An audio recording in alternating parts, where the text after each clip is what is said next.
Licence रह गया है 22 नंबर 5 12 सी ठीक है। रूट केड़ा जी रावलपिंडी तो शाम ठीक है। लाइसेंस चेक करो कड़ रूट गड्डी है इस गाड़ी का ड्राइवर का STD PSV लाइसेंस है, रूट भी वैलिड है, पासे भी वैलिड है। गाड़ी को ओके करके छोड़ रहे हैं। वेरी गुड यार, बहुत अच्छा।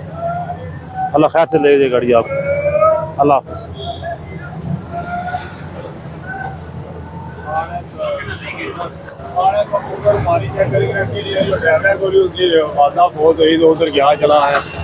अच्छा ये तो सारी इमरजेंसी आज ही हो गई।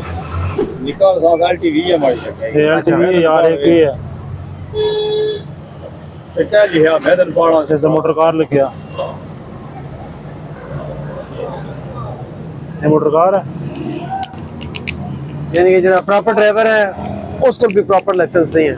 जो थोड़ा पक्का ड्राइवर है उसको भी STV PSV या LTV PSV लाइसेंस नहीं है। वो फिर थाने कोर्स की कड़ लाइसेंस है उसको हैवी PSV लाइसेंस 12 वाले को।